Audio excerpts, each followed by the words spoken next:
முதல் வாசகம். குறிப்பேடு 2ஆம் நூல், அதிகாரம் 24, திருவசனங்கள் 17 முதல் 25 வரை. ஆனால் யோயாதா இறந்த பின் அரசர் தம்மை பணிந்து நின்ற தலைவர்களின் சொற்களுக்கு இணங்கினார். ஆதலால் அவர்கள் தங்கள் முன்னோர்களின் கடவுளான ஆண்டவரின் இல்லத்தை புறக்கணித்து அசேரா கம்பங்களையும் சிலைகளையும் வழிபட்டனர். அவர்கள் செய்த இப்பாவத்தின் பொருட்டு யூதாவின் மேலும் எருசலேமின் மேலும் இறைவன் கடும் கோபம் கொண்டார். அவர்கள் தம்மிடம் மீண்டு வருவதற்கு ஆண்டவர் அவர்களிடம் இறை வாக்கினர்களை அனுப்பினார். அவர்களும் மக்களை கண்டித்தனர். ஆனால் அவர்கள் செவி கொடுக்கவில்லை.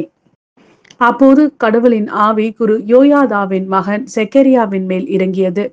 அவர் மக்கள் முன் நின்று அவர்களை நோக்கி, இதோ கடவுள் கூறுகிறார், ஆண்டவரின் கட்டளைகளை மீறுவதேன்? அதனால் நீங்கள் வாழ்வில் முன்னேற மாட்டீர்களே. ஆண்டவரை நீங்கள் புறக்கணித்ததால் அவரும் உங்களை புறக்கணித்துள்ளார் என்று கூறினார். அவர்கள் அவருக்கு எதிராக சதி செய்து அரசரின் ஆணைக்கேற்ப ஆண்டவரின் இல்லத்து மண்டபத்தில் அவரை கல்லால் எறிந்து கொன்றனர்.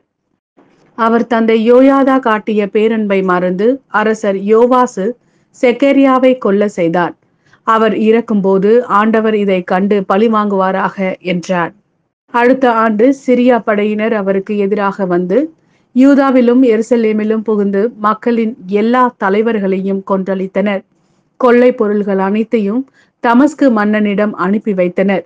சிரியர் மிக சிறிய படையுடன் தான் வந்தனர்.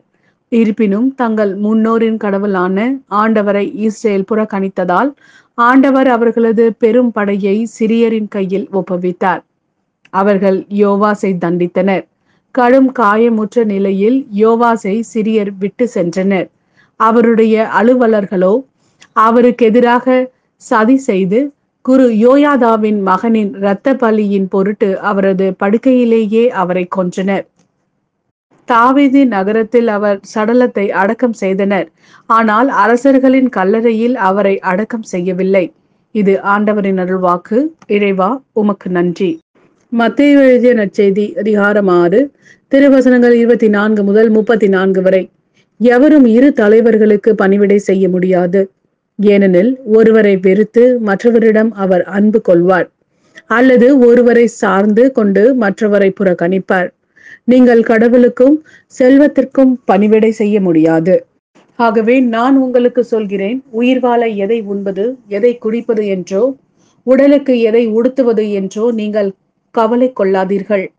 உணவை விட உயிரும் உடையை விட உடலும் உயர்ந்தவை அல்லவா? வானத்து பறவைகளை நோக்குங்கள். அவை விதைப்பதும் இல்லை, அறுப்பதும் இல்லை, களஞ்சியத்தில் சேர்த்து வைப்பதும் இல்லை. உங்கள் விண்ணக தந்தை அவற்றுக்கு உணவு அளிக்கிறார். அவற்றை விட நீங்கள் மேலானவர்கள் அல்லவா? கவலைப்படுவதால் உங்களில் எவர் தமது உயரத்தோடு ஒரு முழம் கூட்ட முடியும்? உடைக்காக நீங்கள் ஏன் கவலைப்படுகிறீர்கள்? காட்டு மலர் செடிகள் எப்படி வளருகின்றன என கவனியுங்கள். அவை உழைப்பதும் இல்லை, நூற்பதும் இல்லை. ஆனால் சாலோமோன் கூட தம் மேன்மையில் எல்லாம் அவற்றின் ஒன்றை போலவும் அணிந்திருந்ததில்லை என நான் உங்களுக்கு சொல்கிறேன். நம்பிக்கை குன்றியவர்களே, இன்றைக்கு இருந்து நாளைக்கு அடுப்பில் எறியப்படும் காட்டு புல்லுக்கு கடவுள் இவ்வாறு அணி செய்கிறார் என்றால் உங்களுக்கு இன்னும் அதிகமாக செய்ய மாட்டாரா? ஆகவே எதை உண்போம், எதை குடிப்போம், எதை அணிவோம் என கவலை கொள்ளாதீர்கள். ஏனெனில் பிற இனத்தவரே இவற்றை எல்லாம் நாடுவர். உங்களுக்கு இவை யாவும் தேவை என உங்கள் விண்ணக தந்தைக்கு தெரியும்.